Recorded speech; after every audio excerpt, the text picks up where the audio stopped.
Oi, gente, boa tarde, tudo bem?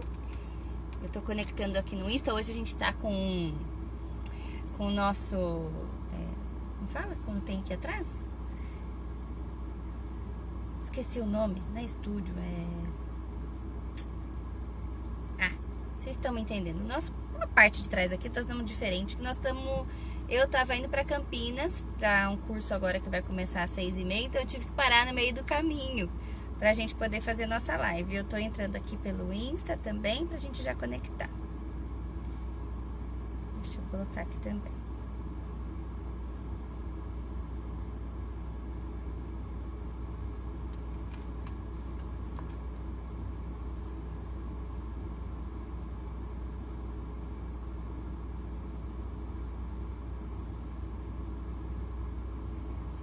Se eu consigo apoiar o Insta aqui.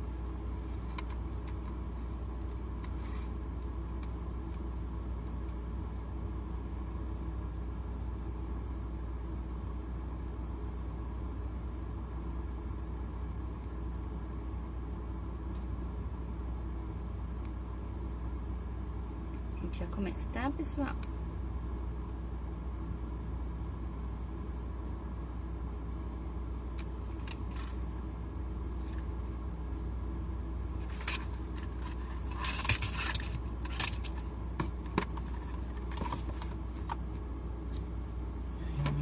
Oi.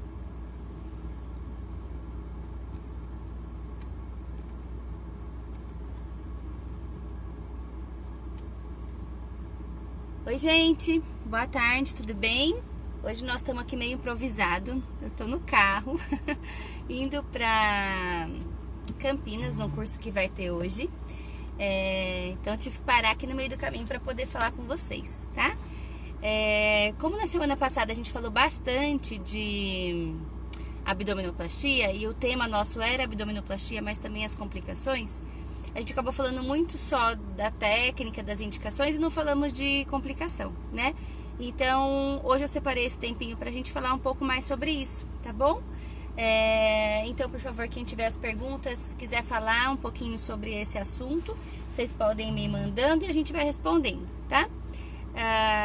Eu tô parada aqui no posto, ó, já me falaram pra eu tomar cuidado. Eu não tô dirigindo, viu, gente? Ó, tô parada com o carro no meio do caminho, que não dá pra ficar falando e dirigindo ao mesmo tempo, tá bom? Então fiquem tranquilos, não tô dirigindo, eu tô paradinha aqui pra conversar com vocês.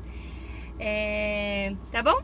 Então hoje, 25, né, de abril de 2019, nosso assunto vai ser complicações e riscos em abdominoplastia. Eu tô olhando um pouquinho pra baixo, um pouquinho pra cima, porque nós estamos conectados aqui, tanto no Insta. Vamos mudar aqui o celular do Face, ver se fica melhor assim, ó. Pera lá. Pôr um do lado do outro.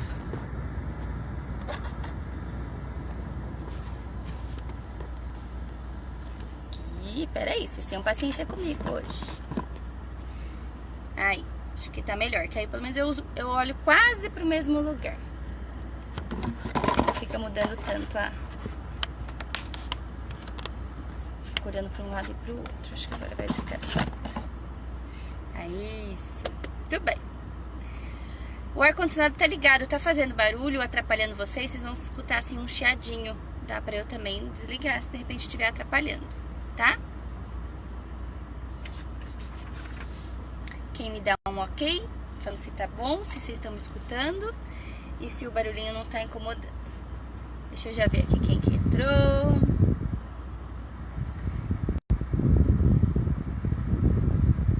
Valéria, Flávia, o maridão tá me vendo. Cidinha Galo. Gente, eu só não vou conseguir responder WhatsApp se vocês mandarem. Então, se vocês puderem me mandar, porque hoje eu não tô no consultório, as meninas não estão digitando as perguntas pra mim, que às vezes chegam no meio da live, tá? Então, se vocês puderem hoje mandar a mensagem, a pergunta diretamente por aqui, pelo que eu posso enxergar, fica melhor, tá bom? Então, vamos lá? Então, eu vou começar com algumas perguntas que me mandaram aqui durante esse comecinho de semana, e aí o que for aparecendo a gente vai respondendo. Esse Instagram, ele tá às vezes dando umas alteradas, ele para o vídeo no meio, ter que começar de novo lá.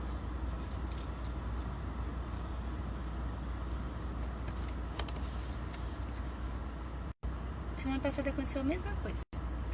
A gente tá começando a live e ele sozinho, ele parou. Não sei se é porque às vezes eu tô na estrada, o sinal da internet é ruim, será que pode ser isso? Vamos lá de novo no ao vivo.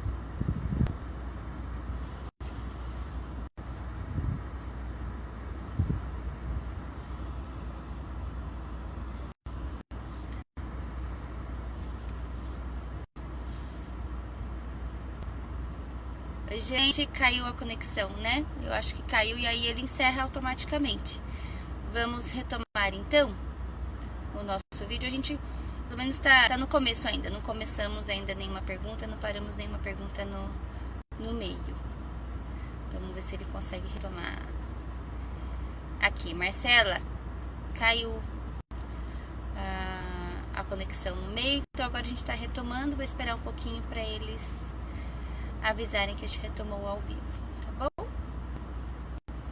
Deixa eu só ver aqui, não deu tempo de eu ler todas hoje antes de começar, só ver se não tem nenhuma repetida.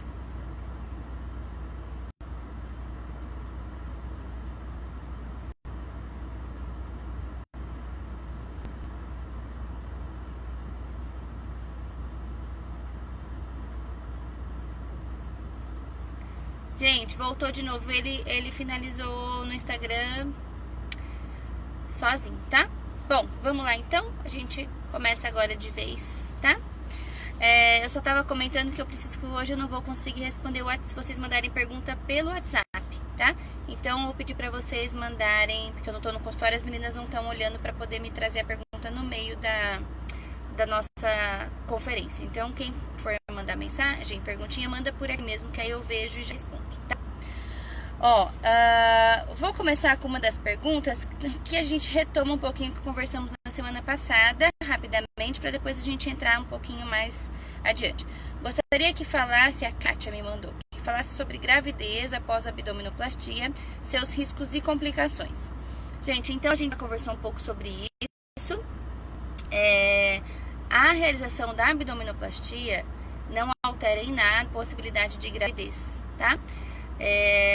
Até tinham colocado outro dia no meu uma pergunta, na verdade uma afirmação nos comentários de uma das nossas lives, que a pessoa deveria desfazer a abdominoplastia para poder engravidar. Isso não existe, tá? Quem fez a abdominoplastia pode engravidar normalmente, o bebê ele desenvolve sem nenhum problema, sem nenhuma intercorrência, tá bom? A única diferença vai ser o formato da barriga da mamãe. Em vez de aquela barriga pontudinha, vai ficar um abdômen mais quadradinho, mais retinho, tá? Mas pro bebê não tem problema nenhum, tá bom? Então pode fazer abdominoplastia e pode engravidar depois. Claro que, gente, você tá programando ter uma gestação. Espera um pouquinho pra você poder fazer. O cabelo tá arrepiado, tô tentando arrumar. Pra você fazer depois, né? Agora, você fez uma bariátrica, paciente jovem, ou emagreceu muito, ficou com uma flacidez importante. Aquilo tem algumas situações que é incompatível com a sua qualidade de vida. Ou a paciente se sente tão mal que não dá para esperar para engravidar, para ter filhos, para depois fazer. Em muitas situações a paciente não vai nem conseguir engravidar de tão mal que ela está se sentindo com ela mesma. Então, aí a gente vai, como que eu vou falar para ela? Então, engravide para depois a gente fazer. Não, então a gente pode fazer nessas situações, tá? Espera um pouquinho, claro, o tempo de recuperação, curte também o que a cirurgia vai te trazer de melhora de qualidade de vida, tá? E aí depois, se for ter gravidez, não tem problema nenhum. Então não existe desfazer a abdominoplastia para poder engravidar, ok? Riscos e complicações de engravidar depois da abdominoplastia? Não vejo. São os riscos inerentes a qualquer gestação, tá? Me perguntaram também, doutora, a Neuza me encaminhou assim. Fale, por favor, sobre infecção hospitalar. Gente, hoje em dia, quando a gente faz uma cirurgia plástica, por exemplo, existe uma classificação de risco relacionada à infecção. Então, as cirurgias limpas, potencialmente contaminadas ou as cirurgias infectadas. Então, geralmente, a cirurgia plástica ela é considerada uma cirurgia limpa nessa classificação. Até as cirurgias limpas tem um risco de infecção em torno de 3%, tá? Então esse risco ele não é zerado, existe um risco. Claro que é feito toda uma antisepsia, controle de infecção hospitalar dos materiais todos que são utilizados. Todo hospital tem controle, né, dessa esterilização de material. Então o risco ele é muito baixo, tá? Então em cirurgia plástica é difícil a gente ter casos de infecção. Pode acontecer, pode, porque a gente tem estatisticamente 3% de risco disso acontecer. E aí, em certos casos, se acontecer, a gente vai ter que procurar para saber qual é o melhor antibiótico e tratar aquela infecção específica, tá? Mas aí existem inúmeras possibilidades, né? Pode ser desde uma infecção urinária até uma infecção no local cirúrgico, tá bom? Às vezes uma pneumonia, né? Então, pode... Aí, o tratamento dessa infecção vai ser de acordo com o diagnóstico, tá? Mas eu acho que vale a gente alertar que a infecção... Né? Às vezes, nossa, peguei uma infecção hospitalar. Existe esse risco, mas muito raro, tá bom? Deixa eu ver que tem uma pergunta aqui do Face.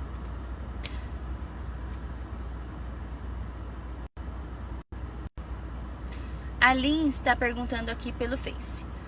Na abdominoplastia, a anestesia é a RAC? Porque tomei na minha cesariana, trancou muito minha respiração, tanto que foi muito rápido o meu parto. Lins, obrigada pela sua pergunta. Geralmente a gente faz sobre anestesia geral, tá? Em algumas situações a gente pode, por exemplo, fazer com uma anestesia, com uma sedação e uma peridural, também é possível. Ou a gente pode inclusive fazer anestesia geral e associar a peridural também, para analgesia pós-operatória. A RAC na cesariana, ela é diferente, né? Porque assim, você tem o nenê em cima de uma região que a hora que você deita, todo retorno venoso fica comprometido. Então é muito comum a paciente na cesariana sentir um pouco mal com a RAC. Mas isso geralmente não acontece em outras situações. Então se você tiver uma necessidade de fazer alguma outra cirurgia, precise tomar a RAC, não necessariamente vai ser igual foi na sua cesariana, tá?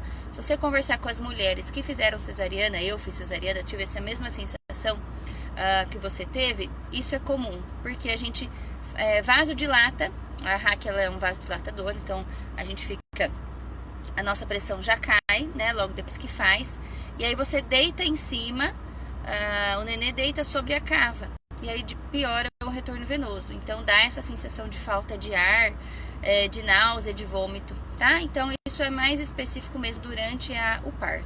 Isso acaba não se repetindo em outras situações da RAC, tá? É muito difícil a gente ter algum problema com a RAC nesse sentido. Pode acontecer, por exemplo, cefaleia pós-RAC, que é uma dor de cabeça, também é muito raro, geralmente melhora com hidratação. Tem paciente que às vezes tem um pouquinho de espasmo muscular pós a punção lombar, né? Mas também é uma anestesia bem segura, tá? Uma outra pergunta que foi a Dani que me encaminhou. Ela me perguntou assim: refazer a abdominoplastia depois de quanto tempo? Há riscos? Dani, é muito incomum a gente precisar refazer a abdominoplastia, tá? Geralmente o que acontece, a paciente às vezes ganhar um pouquinho de peso, ficar um acúmulozinho ali de gordurinha na região, mas é muito raro a gente precisar, porque o abdômen ele é plano, então dificilmente acaba distendendo a pele a quantidade necessária para a gente refazer uma abdominoplastia. Às vezes o que pode acontecer também, sobrou um pouquinho de pele, aquela pele esticou, às vezes tirar mais um fuzinho de pele. Agora refazer mesmo é muito raro, tá? É mais comum em pacientes pós-bariátrica, que aí a flacidez pode voltar com um pouco, né?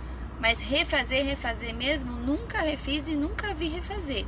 O que a gente às vezes acontece é associar algum procedimento, tá? Fazer uma lipinho naquela região, que o paciente às vezes acumulou um pouco de gordura localizada ali, ou às vezes alguma retoquinho de aplicatura, se de repente a aplicatura às vezes foi afrouxando, o paciente não tem um tônus muscular muito forte, tá? Mas é bem incomum. Depois de quanto tempo? Na verdade vai depender de como essa paciente evoluiu, né, pós-abdominoplastia. E os riscos dele, se fosse refazer uma abdominoplastia, seriam os mesmos de uma abdominoplastia convencional, atrelado ao descolamento, que seria um pouquinho mais delicado. Regiões que têm fibrose podem sangrar um pouquinho mais, tá? E aí a cirurgia às vezes demora um pouquinho até você conseguir soltar aquele tecido, que em vez de estar mais fácil, mais soltinho, ele está mais aderido. Então às vezes demora um pouquinho mais. Então o risco a mais seria esse, tá? Outra pergunta: o uso da malha e da meia é obrigatório? Sim, pelo menos no nosso protocolo. Cada médico vai ter seu protocolo de acordo com a sua estratificação de risco, tá? A meia antitrombo, ela é um aliado, né? Então a gente pode associar, né? Geralmente em cirurgias maior do que 1 hora, pra gente tentar diminuir esse risco de trombose, tá? E a malha, o ideal é que sim, que a gente possa associar o uso da malha para esse tecido que foi solto nesse descolamento da abdominoplastia, ajudar ele aderindo novamente, tá bom? Agora me mandaram aqui a Marília Ferreira. A abdominoplastia tira estria? Oi Marília, obrigada pela pergunta. Sim, se essas estrias estiverem abaixo do umbigo, que é a região de pele que vai sair. Aquelas estrias que estão geralmente acima do umbigo, elas vão descer, vão ficar mais abaixo, mas elas permanecerão, tá? Depois de esticado essa pele, pode tratar essas estrias normalmente, pós-cirúrgico também, tá bom? Sou pós-bariátrica e gostaria de saber se o risco é maior.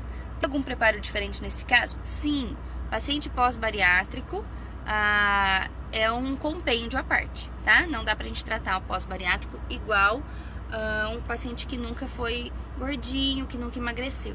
Algumas considerações importantes no pós-bariátrico. O paciente que ganhou peso, para essa gordura aí ir aumentando aos pouquinhos, o vaso que levou oxigênio para essa gordura foi dilatando. Então, um vasinho, uma artéria, veia, tá? Que eu tô dizendo. Foi dilatando para essa gordurinha conseguir... Deixa eu acender essa luz aqui. Para essa gordurinha conseguir ir aumentando. Então, conforme esse paciente foi ganhando peso, essa gordurinha foi crescendo e o vaso dilatou. Quando o paciente emagreceu ou sozinho ou pós-bariátrica, esse vaso ele não afina novamente, tá? Então ele fica dilatado. Então se eu tô operando um paciente e a hora que a gente descola, corta um vasinho, sangrou num paciente, tem um vaso pequenininho, sangrou uma gotinha, você vai lá e cauteriza. No pós-bariátrica, geralmente sangra um jato, então ele sangra um pouquinho mais, tá? E os pacientes pós-bariátrica são pacientes cronicamente inflamados, a gente fala, tecnicamente falando. Então eles têm maior risco de juntar líquido, de fazer seroma, que é uma das complicações mais comuns de acontecer na abdominoplastia. Seroma é um acúmulo de líquido, tá? Que geralmente acontece após o 15º dia de cirurgia, ou seja, depois da retirada do dreno que a gente usa na abdominoplastia. Então, por reter mais líquido, estar sempre inflamado, é uma gordurinha mais solta, é uma gordurinha que tem difícil aderência. Se vocês perceberem, a pele de quem fez a cirurgia bariátrica é uma pele mais solta, tem menos aderência, tá? Então, o fato dela ter menos aderência faz juntar mais líquido, é um paciente cronicamente inflamado. Então, o paciente pós-bariátrica tem esse risco maior de perda sanguínea, né? E considerar que ele já é um pouco anêmico pela própria cirurgia em si, não absorve mais todos aqueles nutrientes, né? E já vai perder um pouquinho de sangue. Então, o risco de anemia no pós-cirúrgico é maior, tá?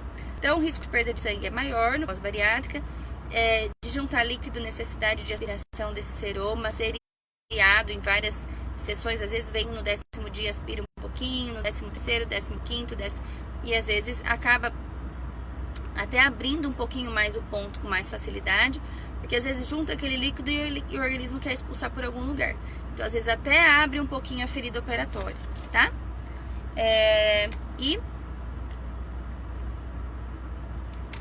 estratificação de risco para trombose. E aí o paciente, geralmente, por ter área corporal maior, descolamento maior, tempo cirúrgico maior, aumenta um pouquinho o risco de trombose, tá? Em algumas situações, então, a gente acaba usando o Clexane, além da meia e da botinha, tá? Silvane Moraes. Oi, Silvane. Então, oi, doutora, tem diferença em uma abdominoplastia pós-bariátrica e uma em não bariátrica? Silvane, então, essas situações que eu tava comentando, específicos que eu acabei de falar, e também a questão de sobra de pele. O pós-bariátrico, não é todo mundo, mas assim, a grande maioria tem uma perda de peso muito rápida e a pele sofre muito quanto mais rápido for essa perda de peso. Então, na maioria dos pacientes pós-bariátricos, a gente acaba indicando a cirurgia em âncora, que é então a cicatriz vertical no abdômen mais a cicatriz horizontal, tá? Porque normalmente a maioria dos pós-bariátricas tem muita sobra de pele na região central do abdômen, acima do umbigo. E aí a gente acaba precisando associar a cicatriz vertical, que a gente chamaria de cicatriz final em âncora, tá? Então isso seria também uma das diferenças, além dessa questão de juntar líquido, sangramento, anemia e trombose, tá? Obrigadíssimo pelas perguntas. Deixa eu dar uma passadinha pelo Insta, ver se tem alguma pergunta que a gente já vai responder. Vamos ver. Da Marília já responde. Tá bom. Então vamos lá. Algum preparo diferente pós-bariátrica? Sim. Como são pacientes que têm menor absorção de nutrientes, então a gente precisa fazer uma bateria de exames específica para isso, para a gente poder ver se todos os nutrientes importantes para a cicatrização estão ok, tá?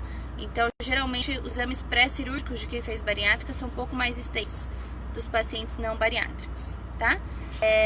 A associação também de procedimentos, de nada, Silvane, fica mais restrita nos pós-bariátricos pelo esse risco maior de sangramento, né, e de anemia pós-cirúrgica. Então, a gente evita nos pacientes pós-bariátrica ou pós-emagrecimento associar procedimentos. Normalmente a gente faz aí o paciente recupera, cicatriza, às vezes repõe Noripurum, repõe ferro, e aí depois a gente programa dali 6 meses um novo procedimento em outra região, tá bom? Algumas situações muito específicas só que a gente associa para pós-bariátrica, tá? A Érica escreveu: linda, super atenciosa com os pacientes. Obrigada, Érica. Então vamos lá. Aí uma outra pergunta lá. Bom dia, doutora. Por gentileza, sou mãe de gêmeos de 14 anos. A Carla que me fez essa pergunta. Já fiz uma abdominoplastia quando estavam com 2 anos em razão do excesso de pele e das estrias que tomavam conta de quase toda a região abdominal. Porém, continuo com estrias até acima do umbigo. Não tenho gordura, tenho 43 quilos. É possível fazer abdominoplastia para retirar todas as estrias? Desde já agradeço a atenção, Carla. Carla, a gente precisaria avaliar, ver se essa pele tem flacidez suficiente para puxar um pouquinho ou não, tá? Nessa situação, por exemplo, às vezes você tem filhos de 14 e operou quando eles estavam com 2, então tem 12 anos a sua cirurgia. Pode ser que essa pele tenha ficado um pouquinho mais flácida, que você tenha perdido peso, ficou mais magrinha e essa pele também acaba às vezes ficando mais soltinha. Se tiver pele ainda pra gente puxar, a gente pode puxar novamente, não tem problema. Mas talvez por você já ter feito uma vez, a possibilidade que você tem de ter tanta pele assim sobrando toda a pele do abdômen, do umbigo para baixo, pra gente tirar aquele fuso que a gente normalmente tira do umbigo para baixo, já é mais difícil, porque provavelmente já tá esticado no limite pelo menos da época.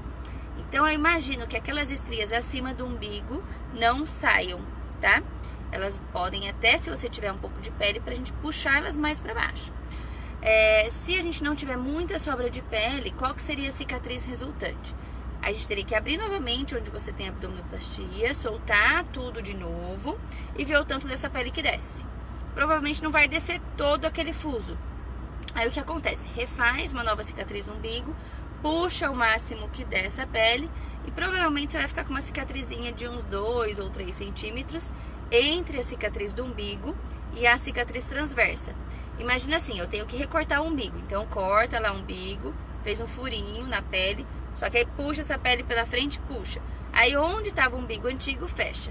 Então a cicatriz resultante final. No umbigo, novamente, um risquinho entre o umbigo e a cicatriz de baixo e a cicatriz de baixo, tá? Eu acho que seria mais ou menos isso. Mas aí a gente precisaria ver. Você é bem magrinha, tá pesando 43. A gente teria que ver se essa pele tá aderida, se é uma pele solta, se tem alguma sobra de pele ainda pra gente puxar novamente, tá? Mas, geralmente, aquelas acima do umbigo não saem, tá? Elas descem. Dificilmente o paciente acaba tendo tanta sobra de pele assim suficiente pra tirar, tá bom? Vanessa. Vanessa me pergunta assim, mas para pós-bariátrica, dá para associar abdômen com mastopexia? Depende, Vanessa. A gente não pode generalizar sempre, né? Mas eu vou colocar algumas considerações. Vamos imaginar que o paciente vai fazer uma... Independente até se é pós-bariátrica ou não, tá? Vamos pensar um paciente que não emagreceu, só tem uma flacidez, sempre foi no peso. A abdominoplastia a gente considera, uma cirurgia de em média, tá? Umas 3 horas, talvez de 2 a 3, às vezes alguns pacientes são maiores, até 4. Então uma média de 3 horas, sem lipoaspiração. Se eu tiver alguma região que eu preciso limpar para dar um melhor refinamento, ou tiver alguma regiãozinha que esteja precisando, considera que você vai associar mais 1 hora de procedimento, né? 4 horas. Nessas 4 horas, o paciente perdeu líquido, perdeu um pouquinho de sangue, teve um descolamento, então ele vai ter que cicatrizar aquela região. Eu, Marina Felca, considero mais seguro, gente, eu não sou dona da verdade, não falem assim, mas a doutora Marina falou, então isso tá errado, isso tá certo. Não, eu digo isso nos meus protocolos, tá bom? Para os meus pacientes. Eu prefiro manter uma cirurgia que dure ali entre 6 horas, mais ou menos, não ultrapasse muito disso, porque a gente consegue controlar melhor esse risco. Uma mastopexia, se eu tenho um paciente que perdeu bastante volume de mama e eu preciso restaurar essa mama, ou com prótese ou sem prótese, eu demoro ali mais ou menos, de novo, umas 3, 4 horas. Então, já foi para uma cirurgia de 8 horas, né? Então, 8 horas eu já acho uma cirurgia grande. Além do que, quando você associa 2 procedimentos de moderado para grande porte, como abdominoplastia e mamoplastia, ao invés de você duplicar o risco de trombose, você quadruplica o risco de trombose, tá? E eu consigo fazer com que esse risco de trombose seja zerado. Eu vou usar meia, vou usar bota antitrombo e vou usar um Clexane, por exemplo, um Versa, né, um anticoagulante. Mesmo fazendo tudo isso, a gente não zera risco, tá? A gente diminui, mas eu ainda tenho um risco disso acontecer, tá bom? Então, eu, em alguns casos, posso associar, mas desde que eu consiga colocar aquele procedimento próximo a 6 horas de tempo cirúrgico, tá? E que o paciente também não tenha nenhuma outra comorbidade, algum outro problema de saúde que aumente mais esse risco ainda de trombose, tá bom, Van? Então, eu geralmente prefiro não associar. E o pós-bariátrica, por quê? Mais especificamente ainda, é um paciente que tem uma hemoglobina, uma anemia no limite, né? Às vezes tem que tomar ferro antes de operar para chegar num nível bom. Toda cirurgia sangra um pouquinho, é normal, tem perda de sangue. E aí, às vezes, se eu associar 2 cirurgias, um pouquinho que sangra do abdômen, um pouquinho que sangra da mama, o paciente já foi para uma hemoglobina de 8. Se ele tinha uma hemoglobina de 12, vamos considerar. Tô falando mais a parte técnica, né? Então, eu pioro muito a anemia desse paciente. Como que ele vai cicatrizar depois? Mal, né? Vai demorar mais para recuperar. Vai ter que tomar bastante ferro na veia, porque já não absorve, né? No pós-cirúrgico.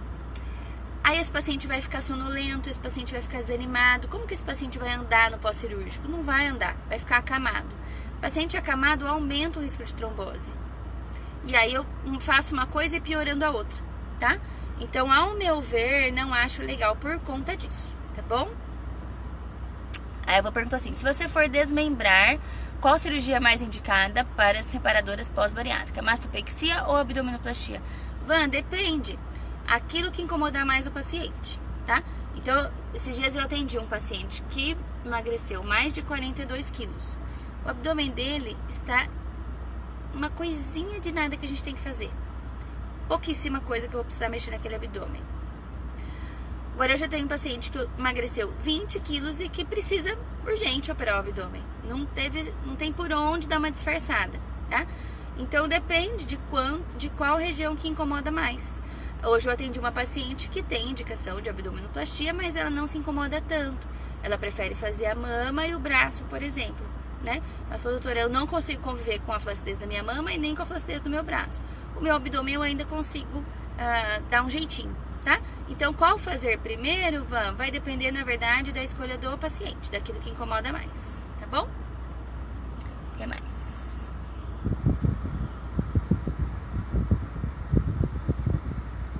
Mandem perguntas. A gente ainda... São 6h04, mas como caiu a internet, a gente vai até aqui 6h10, que eu já tô pertinho do meu curso, começa 6h30. Então, a gente tem mais aqui 6 minutinhos, tá bom? Gente, então eu vou fazer um apanhado geral em relação às complicações da abdominoplastia pra gente ir fechando o nosso assunto. Então eu já falei bastante da trombose, já falei dos riscos de sangramento. Falando em sangramento, os pacientes que têm alguma alteração hematológica precisam passar pelo hematologista, né, antes para poder liberar. Se tiver alguma predisposição a trombose também, porque aí a gente já tem que iniciar o anticoagulante antes, tá? Tem paciente que tem algumas doenças que a gente precisa até fazer o Clexane 12 horas antes da cirurgia, tá bom? Então, em casos bem específicos, liberação do hematologista, então trombose, sangramentos, e aí seromas que são super comuns, né? Que são acúmulos de líquidos, acúmulo de líquido na região abdominal, que muitas vezes a gente precisa puncionar, tá? É mais comum em pós-bariátrica, mas também pode ter em pacientes que não fizeram bariátrica, tá bom? Pacientes abdominoplastia clássica. Deiscência de ferida operatória, então abertura de algum pontinho pode acontecer.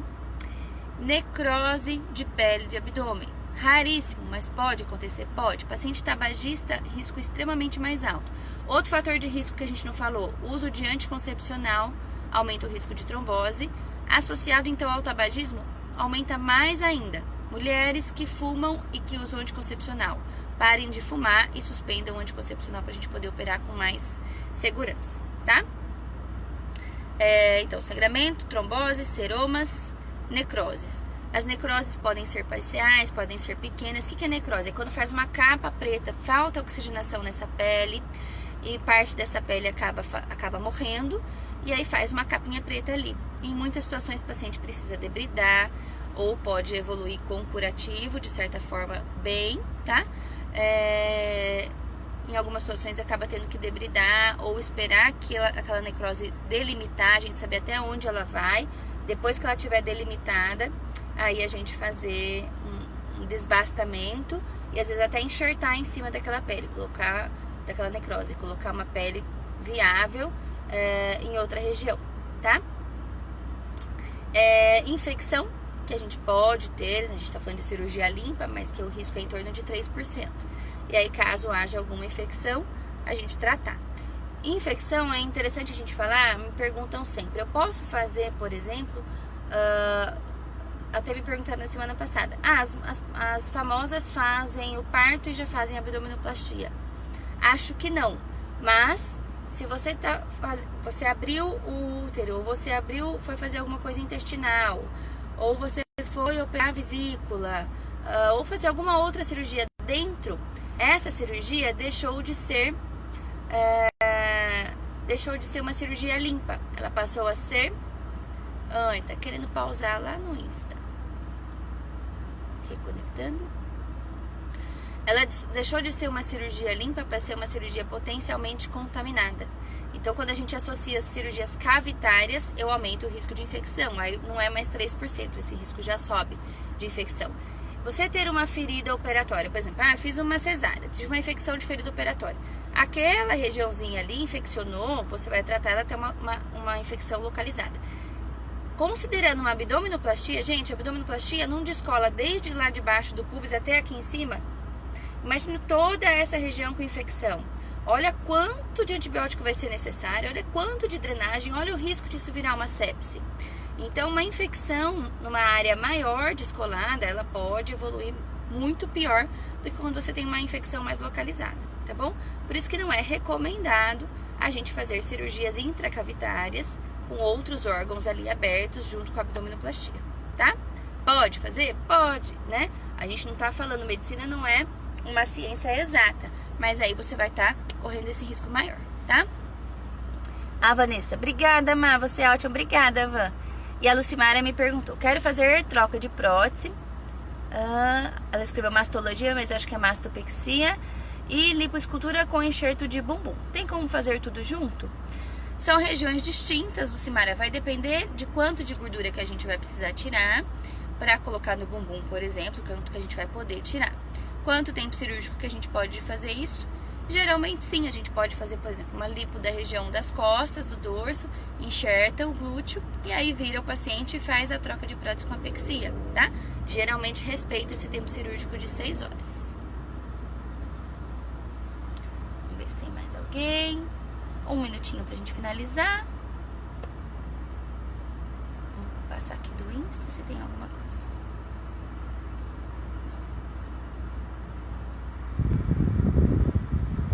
Gente, tô esquecendo de alguma coisa, mas alguém teria alguma dúvida de risco, complicação? Então acho que a gente falou dos principais, tá? É claro que pra gente poder operar, a gente tem que sempre estar com a saúde em dia, né? Então a gente vai pedir sempre os exames de sangue, a bateria de exames, a avaliação do cardio, por fim a avaliação do anestesista, os exames de imagem que forem necessários para sua cirurgia, ter certeza que não tem nenhuma hérnia associada, né? Pacientes também me perguntam, doutora, eu tô com uma hérnia grande, eu posso fazer a abdominoplastia, a correção dessa hérnia? Pode, mas se a hérnia é grande, existe um risco maior dela voltar. Então, às vezes a gente acaba pede pro paciente corrigir primeiro essa hérnia, às vezes tem que usar tela, tem que esperar 1 ano até essa hérnia cicatrizar para depois fazer uma abdominoplastia, tá bom? A Maria Manzato me pergunta, boa noite, doutora, pode fazer cirurgia da vesícula junto com a abdominoplastia? Pode. Principalmente se for por vídeo, né? Que aí a cicatriz ela é mais controlada, não tem tanto risco de infeccionar o abdômen, faz a vesícula, mas você também está aumentando o risco de infecção no pós-cirúrgico, tá? Porque você está trazendo, na hora, principalmente na hora que vai tirar a vesícula, ela tem que passar por aquele buraquinho, e aí na hora que passa por aquele buraquinho para poder sair, ela acaba encostando ali e trazendo aqueles bichinhos para a região. Se for uma cirurgia aberta de vesícula, aí de forma alguma, porque aí você corta parte da vascularização do abdômen, quando faz aquela incisão aqui maior, tá? Então aí não. Por vídeo, a gente tem que avaliar se vale a pena ou não a gente associar, tá bom? Gente, são 6h11, muitíssimo obrigada pelas perguntas de vocês. Hoje eu não vou conseguir estender um pouquinho mais, que eu tô indo a Campinas para um curso, que eu acho que vai ser super legal, que vai ser um curso de atualização de preenchedores, de bioestimuladores, de fio de sustentação, que são coisas que a gente faz muito no consultório e que a gente sempre tem que estar atento às atualizações e às novidades, tá bom? Obrigada, a gente se vê na semana que vem, tá bom? Até mais, boa noite!